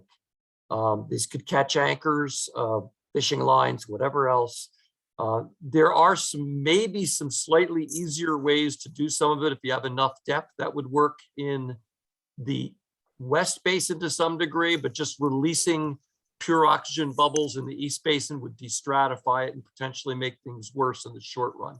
So oxygenation is one of these things that on paper, it's a wonderful thing to do. In actual practice, it's a lot more difficult than what we lay out on paper. And the cost was so much higher than phosphorus inactivation that that's not where we think you'd be going. Thank you, Ken and Jen. I have two similar questions, so I'm going to ask them both. What are the downsides or risks of an alum treatment? And then the other question was, one of the biggest challenges will be to address the concerns of folks about the safety and possible adverse effects of, quote, dumping chemicals in the lake. Thoughts on that? And Jen or Ken, either of you. I can start, and then Ken, if you want to finish up. So it was two different questions, Amanda? Yeah, same. They're basically asking the same thing. Okay. So the downsides or risks, one important one is that maybe it doesn't work as well as we want it to. That's a risk. You know, lakes are complicated systems, and we do our best to understand and make our best guess at what's needed in terms of inactivating the sediment. Aluminum treatments have come a long way in terms of how they're applied, and there's an intensive monitoring that's involved. There's permitting involved. The greatest risk is with aluminum sulfate is caustic. So making sure that you're monitoring the pH of the water as the aluminum is being applied. It is buffered with a sodium aluminate at the same time to keep the pH down. So when it's applied, there's actually another boat behind the alum barge that is monitoring the pH the whole time, and conductivity and some other things, so that they can notify the barge if something looks like the pH is changing. I can add to that, there's a lot of complicated chemistry. There's only a handful of people who even admit to being aluminum chemists. I'm not one of them. Aluminum under certain circumstances can be toxic. If you let the pH get outside of the range of about 6 to 8, there will be enough of the form of aluminum that's toxic to potentially cause problems. Doesn't mean it will, but if you stay within 6 to 8, it's very hard to have enough aluminum in a toxic form to have an impact. We've done some treatments in very sensitive places with very low alkalinity. The last time there was a fish kill in New England was the year 2000. So we now have 21 years of successful treatments without any fish kills. It's a matter of mastering the technique. There's only a couple companies that actually do these applications, and they're both very capable. Great, and sticking with the alum theme, there's a few other questions here. What is the source of the aluminum that is used for the treatment? Are there any negative health issues? I'm assuming that means human health issues with treating the lake with alum. And what time of year is the alum applied? Okay, I can jump on that if you want. Thank you. We mostly find old storm doors and toss them. No, I'm kidding. It's a manufactured chemical. It is in your area. There's one in Searsport that makes it. GCX, I think, G something. They're down this way where I'm in Massachusetts. The Holland company out in the western part makes it. In New Jersey, there's yet another company. They kind of distribute themselves so that they don't really compete physically, at least for the alum. The sodium aluminate is a more specialized chemical and usually comes from Massachusetts. So they actually make it. Aluminum sulfate is basically sulfuric acid being applied to an aluminum base, and that creates it, and it comes in a liquid form. The health issue is, I'll say, unproven. Again, it can be a toxic element, so it's not good for anybody in that toxic form. If you go online, you can find articles or websites that claim that it's potentially implicated in neurological diseases like Alzheimer's. I will tell you that most of that has been debunked. Be very, very careful about just believing what you read online. Most of you should know that it's not a trustworthy source unless it's been thoroughly vetted. But I won't try to tell anybody that you're putting a chemical in the water. Same way they do it in a lot of water supplies before you drink it. And aluminum actually is one of the major chemicals used in water treatment before it goes out in the distribution system for you to consume. That's why those aluminum manufacturers exist where they are. They're serving the drinking water and wastewater industry. They're not there for lake treatments. We're a very minor part of it. And then the third part was when they get done. Well, we don't do them in the winter. It's hard to work on the ice. But you can really start as early as April when you get ice out, and you can go all the way through the summer. I much prefer spring treatments because at that point, very little phosphorus has come out of the sediment. You don't have the low oxygen. It hasn't built up the way Janice explained it. So you're locking it into the sediment right away and you get a great summer after it. If you wait until fall, you get good results, but you've just lived through a tough summer and there's a lot of phosphorus in the water column. And the aluminum strips the phosphorus out of the water column at a lower efficiency than it binds it up in the sediment where the concentration's a lot higher. Again, there's a lot of complicated chemistry going on, but you can do it anytime that you can get access to the lake and do it. The reactions are slowed down in colder water, but they work. But the spring is kind of ideal because it gives you the most immediate results and the most complete removal you can get. Great. And it looks like we brought Robbie Bickford on from Kennebec Water District to maybe answer this question that just came in. Does the Kennebec Water District use alum in their treatment of water from the West Basin? Yeah, so the Kennebec Water District does use alum as a coagulation chemical for the treatment of drinking water at the filtration plant. Awesome, thank you. And then the last question right now related to alum treatments was just addressing the failure of the 3 Mile Pond treatment and what we think caused that not to work. So I believe it was underdosed. Yeah, that's the assumption at this point. I wasn't involved with that one. It goes way back. What we understood in the 1980s is about 1/10 of what we understand now. If you go back and look at treatments back then, there were fish kills because they put it in without any buffering and the lakes couldn't handle it. Not so much in Maine, other places. But getting the right dose, it was basically done based on how much aluminum could you put in before the pH got too low, because they were just using alum, aluminum sulfate, which makes it go acidic. Now, all this testing of the sediment, that's all the last decade that we figured that out. And then understanding the ratio of the chemicals. When these guys are applying it, they're usually using a 2-to-1 ratio by volume of alum to aluminate. That keeps the pH wherever it's at. If we want the pH to go up or down, we start adjusting in hundredths. I mean, it's amazingly fine-tuned. It's like if any of you have a technical background in something, a lot of people won't understand the detail that you get in to do your job right. That's what these guys have to do. And it's monitored. We're looking at the pH and the alkalinity while they're doing it. It's a pretty straightforward process now. Not that you couldn't mess up, but nobody has in 21 years. And then another question came in. Does treating the lake with alum limit the use of the lake for a period of time post-treatment? If yes, how long? From my experience, they tend to discourage boating in the area where they're putting down the alum while it's happening. And then there is monitoring that happens post-treatment, but the alum is designed to settle out very quickly. So usually it's, the next day you can use it, but I don't know, Ken, if you have more to say. Now the restriction for keeping out of the area is just so you don't interfere with the barge or the people doing it, safety.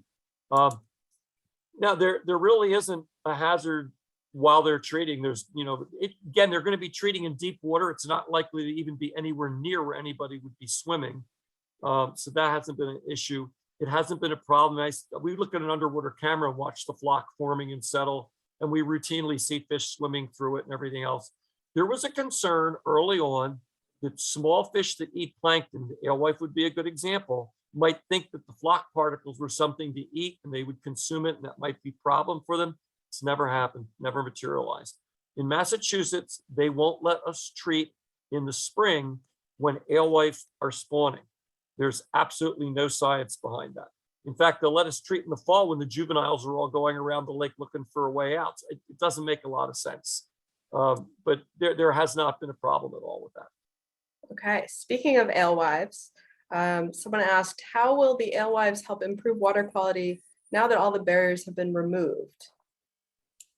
And that slide that you have up does address that to some extent. Question was, how will they improve water quality? Yeah, or that was how it was worded. Now, there's models out there that suggest that you could get everything from a reduction in phosphorus to an increase in phosphorus based on how many adult alewife come in, how many die, how many juveniles they produce, and how many of those make it through to leave. It's a very contentious area. I will tell you only, if you think about it evolutionarily, it would not make any sense for an organism like an alewife to deplete the fertility of the lake it spawns in. They will raise less young and the species would go extinct. On the other hand, it doesn't make a whole lot of sense that they would totally trash the lake by over fertilizing it. So my guess is it's probably close to a net zero, and you're going to have good years and bad years, depending on how many come in and how many go out. You can make the model say anything you want. I know of no real data that will prove it one way or the other. But the claims that the alewife are going to clean up the lake, I don't think that's substantiated. I think claims that they're going to destroy the lake are also not substantiated. I get concerned about the loss of zooplankton because this alewife are going to eat all the zooplankton. So for whatever level of fertility you're at, you're going to have more algae and less clarity. But it can't be worse than most of what you have now. When they've come into eutrophic lakes, it's made virtually no difference, and the data in Maine show that. But they haven't done this in a lot of oligotrophic lakes, lakes that are already very clear. So we don't really have the data to show that. I can tell you that I've looked at it in lakes where we've done aluminum treatments. I was trying to figure out why some of my aluminum treated lakes do better than others. And alewife are one of the factors. When I have alewife, they don't get as clear. They are acceptably clear. People are happy with the results, and they don't have blue-green blooms. The alewife are not causing those blooms. Of course, they haven't been in this lake much, so they're not the cause of what you've had anyway. So I would not make a case for alewife saving your lake. On the other hand, we kept those alewife out. They're a major boom for the whole ecology of everything down to the estuarine areas of the ocean. I think those that want to restore alewife have the moral high ground here. They belong in these lakes, and we kept them out. But when you bring them back, do not think that they're going to save your lake. That doesn't seem to be happening.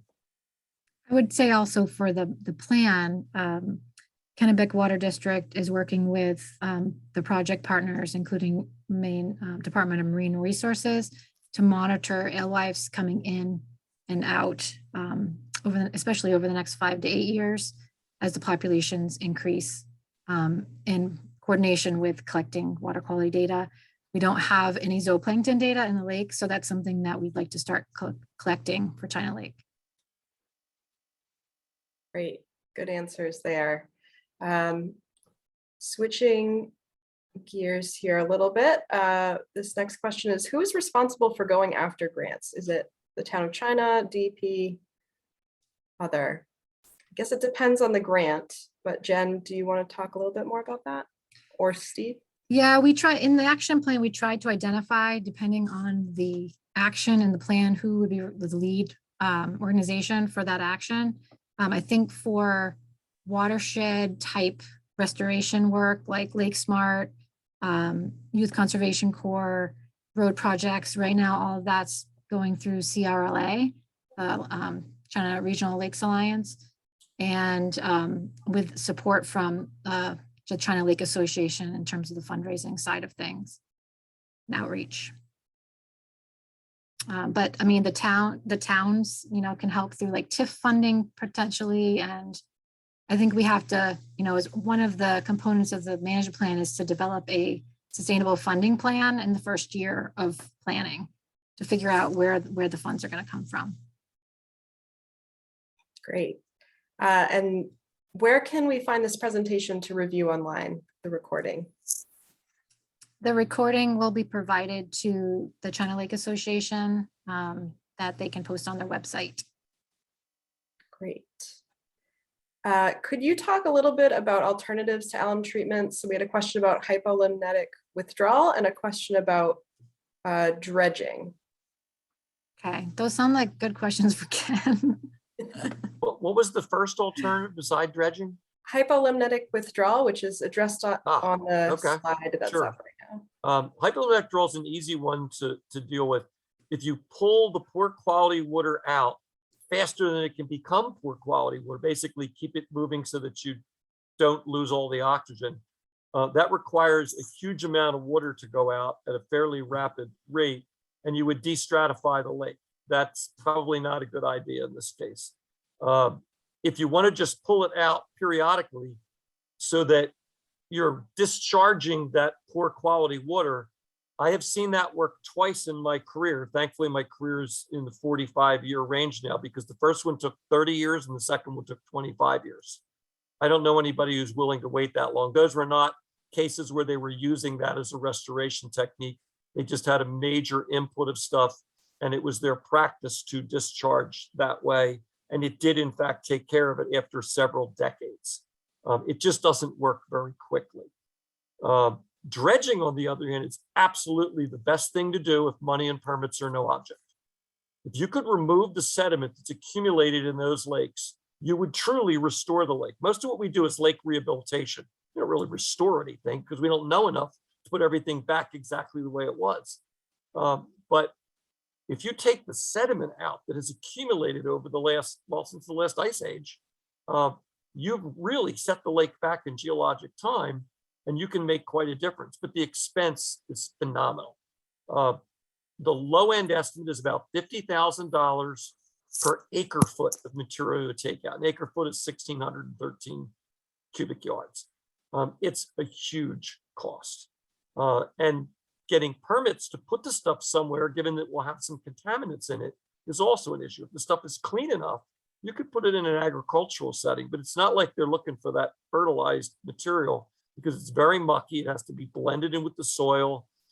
It's not permeable. The water would, you can't just spread it out on the farm field and expect it'll work. So dredging is a pretty tough one to pull off. Again, if money and permits were no object, I would dredge a lot of lakes.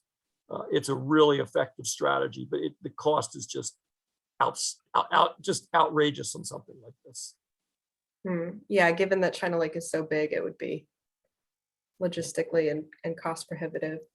Oh, the one other thing about hypolimnetic withdrawal, when you pull that water out, it has to go somewhere.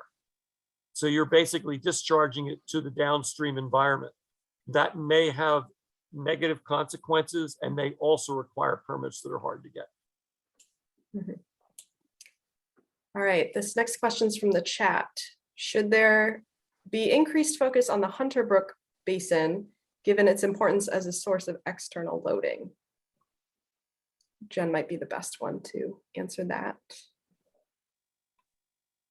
And you're muted. Thank you.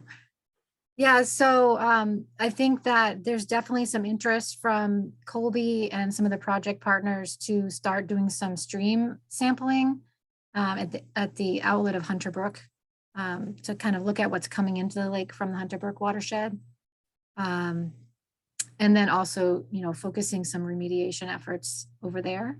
But it's actually, when we looked at phosphorus loading in terms of per acre load, the Hunter Brook watershed, even though it's big, didn't turn out to be the watersheds that had the highest expected loading by area. So some of the smaller watersheds, actually, like in the West Basin, and the direct shoreline areas are the areas where we're seeing the highest loads of phosphorus coming from, not necessarily Hunter Brook, even though the size of the watershed is big.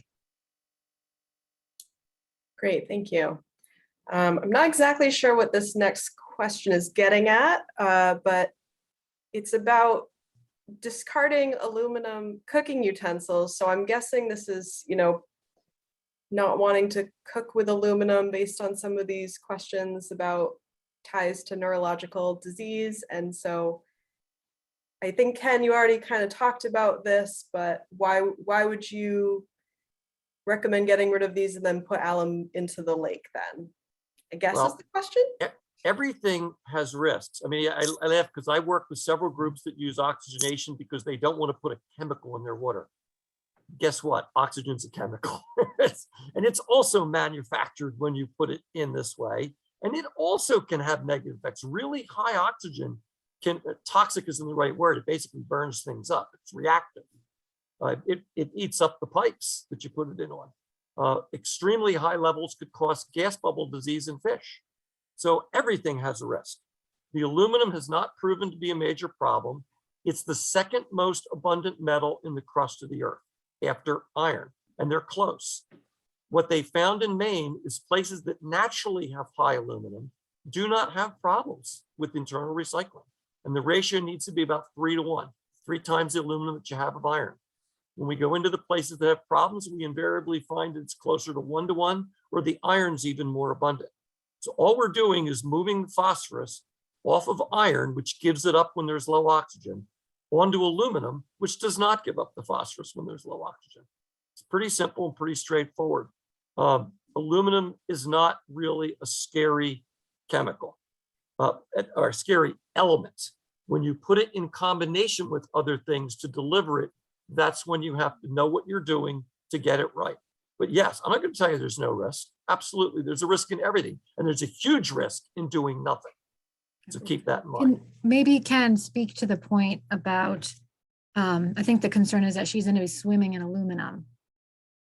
Now, oh yeah, it's out of the water column pretty fast. It again, Robbie Bickford could tell you, they put it in, and in minutes to an hour, the stuff is settled out of solution.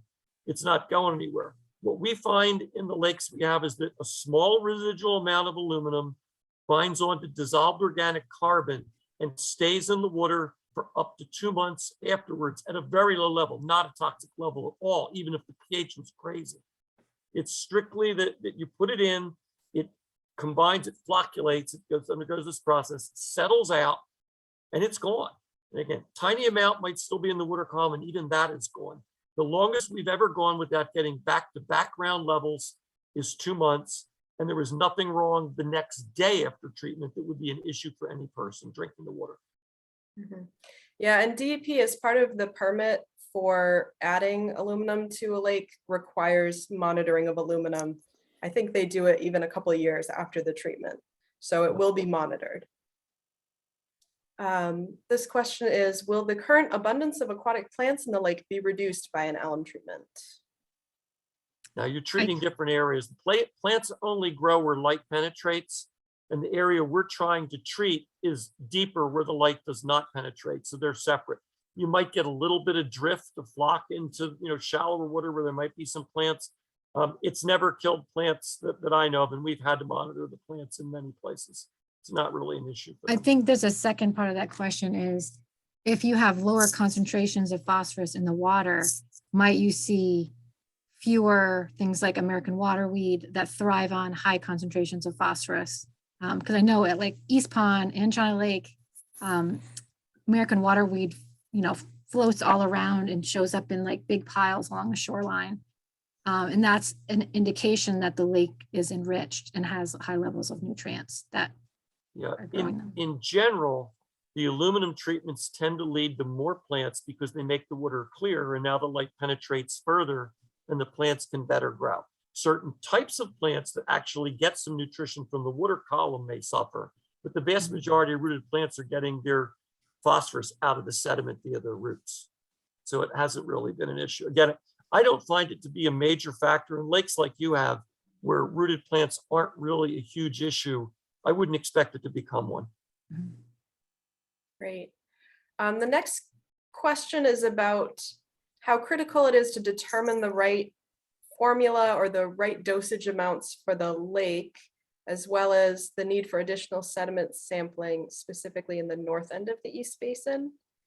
I don't know if we want Question to go about back to aluminum the, dose. yeah, we have some slides on that. I don't know if you want to go back. Basically, we're looking at the amount of phosphorus that needs to be inactivated in the sediment, and then treating to match up the amount of aluminum with what we need to do. So it does vary based on the quality of the sediment as you go around the lake. There you go. Go ahead, Jen. I was just going back to the slide that, shows the different doses in the different areas in each of the Right. lakes. And they're based on the sediment features. It's not based on the water at all. Now, when we apply it, we never put in more than about 25 grams per square meter at once, because we assume we have a 5 meter, 16.5 foot mixing zone.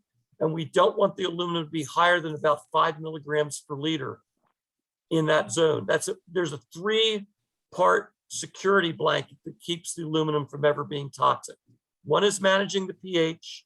One is putting the total quantity of aluminum at one time below a certain limit.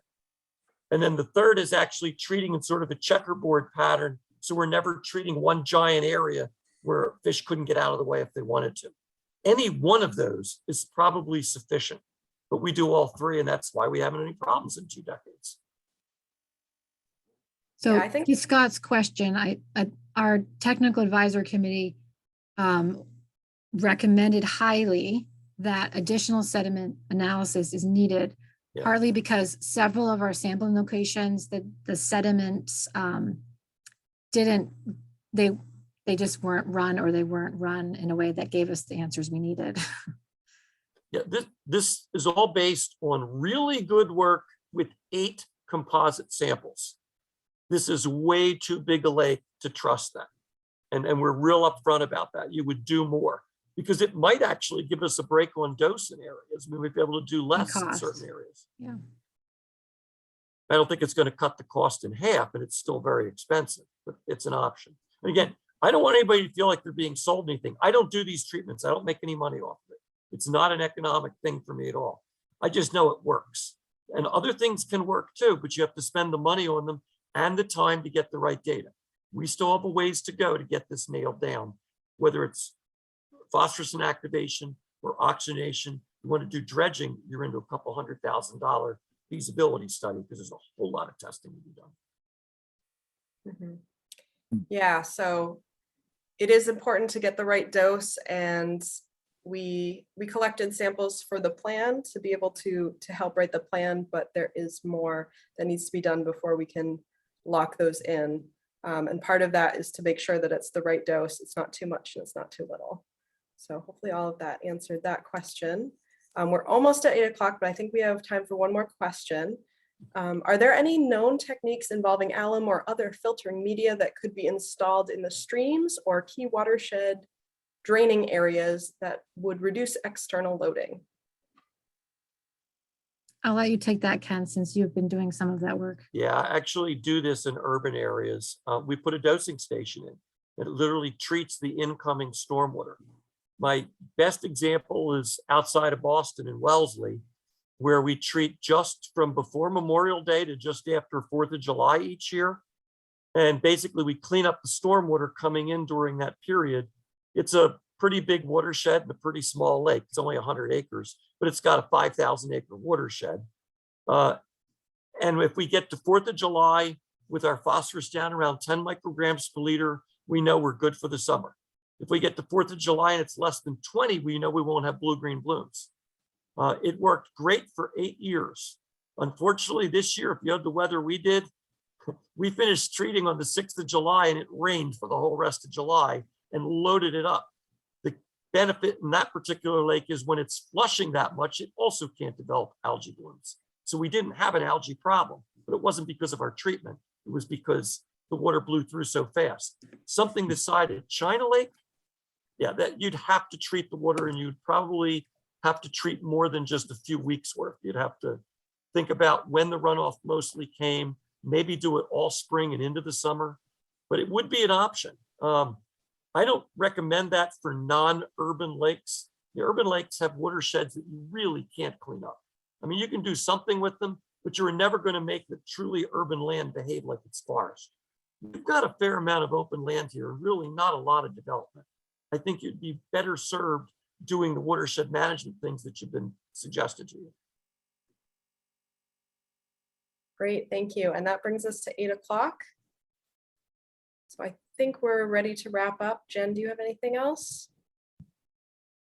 I do not. I just want to say I've really enjoyed working with all the project partners on this project, and thanks to Amanda Ken for coming tonight and answering questions, and for CLA for hosting the meeting tonight, and for everyone that showed up.